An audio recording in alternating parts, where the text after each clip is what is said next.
तो आपके चैनल के माध्यम से भी कहना चाहता हूं कि हरियाणा में यदि कोई एक सीट भारतीय जनता पार्टी जीतेगी तो सबसे ज्यादा वोटों से बादशाहपुर में नरवीर सिंह जीतेंगे। नमस्कार, मैं हूं मनप्रीत और आप देख रहे हैं आपका अपना चैनल वायरल सच। सियासत के दांवपेच लगातार चल रहे हैं और बात करें हम सबसे बड़ी विधानसभा बादशाहपुर के बारे में, तो यहाँ पर बातचीत चल रही है कि दिग्गज नेता जो है धरातल पर उतरने का प्रयास कर रहे हैं। जी हाँ, कर रहे हैं इसलिए यूज किया जा रहा है।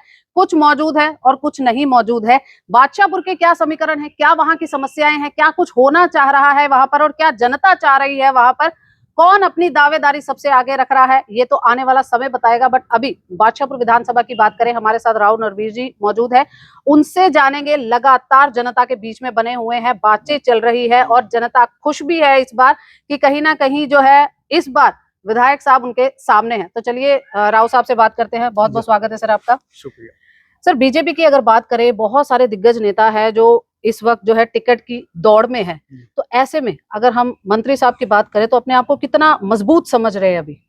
नहीं, जो पार्टी सत्ता में होती है और जिसका थोड़ा बहुत जनाधार होता है उस पार्टी में कैंडिडेट हमेशा ज्यादा होते हैं जी। और भारतीय जनता पार्टी की सरकार 2014 में हरियाणा में बनी, पूर्ण बहुमत से सरकार बनी और हमारे इस अहिरवाल के इलाके ने तकरीबन विधायक बीजेपी के चुन के भेजे। जी जी। और खूब विकास के काम भी हुए और सरकारों से ज्यादा भारतीय जनता पार्टी ने हमारे इस गुड़गांव जिले में काम किए। जी जी। और इसी का नतीजा रहा कि 2019 में भी हमारे इलाके से ज्यादा विधायक चुन के गए। ये हमारी बदकिस्मती रही कि बादशाहपुर विधानसभा से भाजपा का कैंडिडेट नहीं जीत पाया। जी जी। हाँ, लेकिन कुछ पार्टी की भी, क्योंकि जो जितना छोटा चुनाव होता है जी जी, उतने लोगों की दिनचर्या होती है और लोग नजदीक से मिलना चाहते हैं। जी जी। तो मैं ये मानता हूं कि कैंडिडेट की निकटता उन लोगों के प्रति उतनी नहीं थी, वरना ये हमारी सीट बहुत अच्छी थी। हम 1,43,000 वोटों से 2019 का लोकसभा चुनाव जीते थे जी, लेकिन विधानसभा में हम चुनाव हार गए। जी जी। तो ये कहीं ना कहीं पार्टी की सोच थी कि भाई हर कैंडिडेट यहाँ जीत जाएगा, तो नहीं जीत पाए। जब तक विधानसभा के चुनाव में इंडिविजुअल पकड़ व्यक्तिगत नहीं होगी तो चुनाव कोई पार्टी जीत नहीं सकती। तो मतलब ये कहना है कि ये जितने नीचे नीचे जाएगा एमपी से विधानसभा, आप नीचे सरपंच पंच तक आप चले जाएं, व्यक्तिगत पकड़ जरूर चाहिए, फिर वो पार्टी की टिकट कम काम करती है, ज्यादा नहीं कर पाती। तो वहां के अगर मुद्दों की अगर हम बात करें, आप लगातार जो जनता के बीच में है और लोग आपका स्वागत भी कर रहे हैं क्योंकि बहुत सारे काम है जो आपके द्वारा करवाए भी गए हैं, तो ऐसे में क्या आश्वासन मिल रहा है वहां से? और क्योंकि आपको गरजते हुए भी देखा गया है वहां पर, जहां पर आप साफ तौर पर कह रहे हैं कि इस बार अगर आपको लगता है कि मैंने काम किया है तो मुझे वोट दीजिएगा, वरना किसी और को दे दीजिएगा। नहीं, मैंने 7 चुनाव लड़े हैं अपने जीवन में। जी जी। और जितना समर्थन और माहौल इस बार अच्छा है, जी जी, ऐसा माहौल कभी भी नहीं रहा मेरे प्रति। जी जी। और मैं ये मानता हूं कि लोगों ने 2019 से 24 तक मुझे बहुत मिस किया। जी जी। क्योंकि 2014 से 2019 तक हमने बहुत विकास के काम किए और गुड़गांव एक बढ़ता हुआ शहर है। जी जी। इसमें बहुत सी मांगे हैं। जी जी। जो लोग चाहते हैं, हम हरियाणा के खजाने में बहुत पैसा देते हैं जी। और फिर हम किसी मूलभूत सुविधा से भी वंचित रहे तो लोग उस बात को बर्दाश्त नहीं करते, टॉलरेट नहीं कर पाते। तो इसलिए लोगों को ये उम्मीद है कि नरवीर सिंह हमारी उम्मीदों को पूरा करेगा और वो विधानसभा में मन बना रहे हैं अब के लोग, भारी बहुमत से मुझे जिताएंगे। काफी सारे दिग्गज नेता हैं, या हम चुनिंदा नेताओं की बात करें, उनके दिमाग में आता है कि मुझे मुख्यमंत्री के पद तक जाना है। आप 3 बार विधायक, 3 बार मंत्री रहे, आपके मन में ये विचार नहीं आया? क्योंकि कार्यकर्ता है जिनके साथ जुड़े हैं वो सोचते हैं कि हमारा नेता आगे जाए, तो आपके मन में नहीं आया कि मैं भी वहां तक पहुंचूं? नहीं, मेरे मन में एक बार आया था और हमने कोशिश भी करी, लेकिन अब ऐसा लगता नहीं कि बिना पार्टी के समर्थन के, जब तक पार्टी नहीं कहेगी कि भाई ये मुख्यमंत्री हो, तब तक इंडिविजुअल आदमी कोई मुख्यमंत्री नहीं बन सकता। पार्टियां ही बनाएगी मुख्यमंत्री। तो इसलिए अभी तो दौड़ एमएलए तक है कि एमएलए में बन जाऊं, सरकार बनेगी तो मिनिस्टर बन जाएंगे। मुख्यमंत्री की दौड़ तो सिर्फ या तो कांग्रेस पार्टी का नेता हो, कांग्रेस की सरकार बने तो वो बनाते हैं, या बीजेपी की सरकार हरियाणा बने तो वो बनाएंगे। ये पार्टी निर्धारित करती है, केंद्रीय नेतृत्व निर्धारित करता है कि कौन चीफ मिनिस्टर बने। लगातार आप जहां भी जा रहे हैं आपको युवाओं का समर्थन मिल रहा है, 36 बिरादरी का समर्थन मिल रहा है, तो ऐसे में जो बाकी प्रतिद्वंदी है, क्या उनके दांत खट्टे कर रहे हैं अब नरवीर?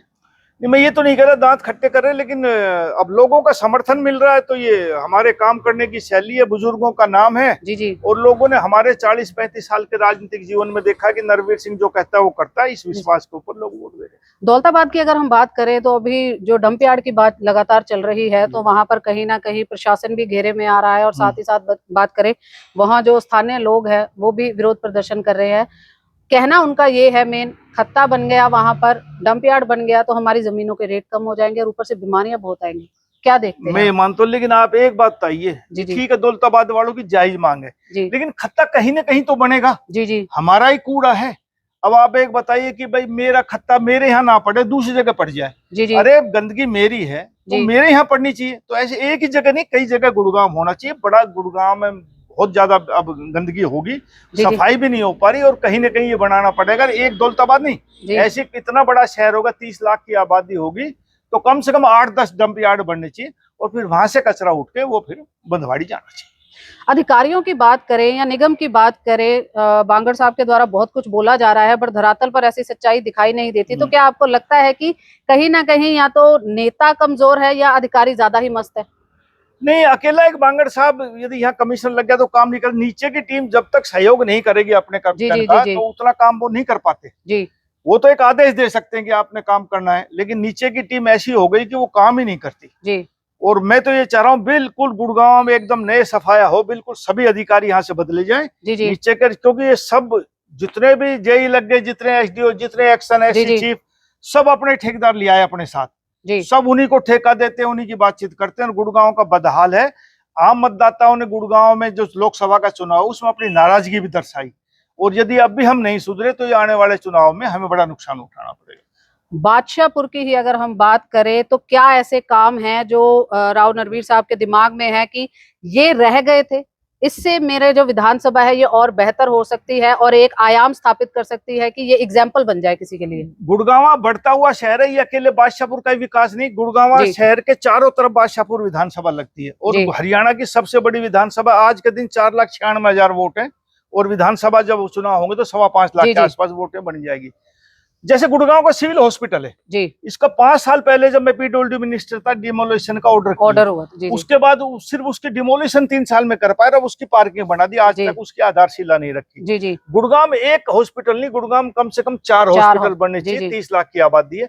जो नए छोटे छोटे शहर है उनमें भी हॉस्पिटल नए नए बन रहे हैं, गुड़गांव में नहीं बन पाए। गुड़गांव का बस स्टैंड कब का बस स्टैंड है? 60 का है जी। गुड़गांव का नया बस स्टैंड बहुत जल्दी बनना चाहिए। और गुड़गांव में कम से कम 4 सब्जी मंडियां होनी चाहिए। अब एक सब्जी मंडी है 4-5 एकड़ में, और इतना बुरा हाल है उसमें, आप घुस नहीं सकते। 2 बूंद पड़ जाए तो मैं यूं कहता हूं इतनी बदबू आसपास के इलाके में रहने वाले लोगों को बड़े परेशानी होती है। मुझे एक दिन देखने का भी मौका मिला, तो बहुत बुरा हाल है। तो इसलिए मेरी ये सोच है कि आने वाले समय में यदि परमात्मा ने मुझे मौका दिया तो गुड़गांव में 4 हॉस्पिटल और 4 सब्जी मंडी नई बननी चाहिए, बहुत जरूरी है। गुड़गांव का बस स्टैंड नया बनना चाहिए। बादशाहपुर की अगर हम बात करें, विधायक साहब हमारे बीच में नहीं मौजूद है, ईश्वर उनको अपने चरणों में लगाए, बट बात यहाँ पर यह भी आती है कि लोग पिछले विधायक से कहीं ना कहीं वो खुश नहीं थे।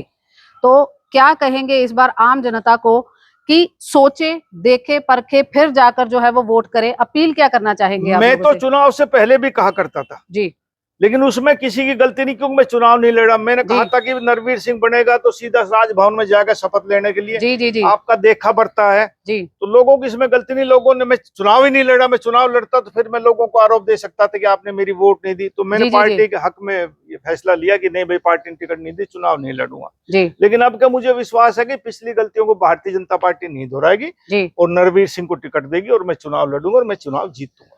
कार्यकर्ता जो है आपके साथ एक कवच की तरह चल रहे हैं, क्या कहेंगे उनको? नहीं, कार्यकर्ता आज से नहीं है, हमारे एक खानदानी कार्यकर्ता है जी, और समय अनुसार नए जुड़ते रहते हैं, और बहुत एक बड़ी भीड़ इकट्ठी हो गई है।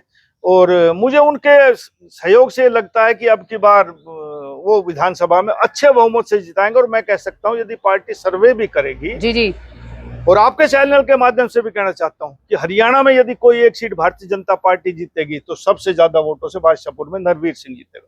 बहुत बहुत धन्यवाद सर हमारे साथ बात करने के लिए। ये थे हमारे साथ पूर्व मंत्री राव नरवीर जी, जिन्होंने बताया कि कार्यकर्ताओं को जोश भी है, आम व्यक्ति भी साथ है, 36 बिरादरी साथ है, तो कहीं ना कहीं इस बार जो है जीत निश्चय है। समीकरण किस ओर जाएंगे राजनीति का ऊंट किस ओर करवट लेगा ये तो आने वाला समय ही बताएगा। जो भावी उम्मीदवार है विधायक पद के वो आपके सामने लेकर आ रहे हैं। आप सभी से अनुरोध है इस वीडियो को ज्यादा से ज्यादा शेयर करें, अपने कमेंट जरूर करें और आप किसको सपोर्ट करना चाहते हैं वो भी हमें नीचे कमेंट के माध्यम से जरूर लिखें।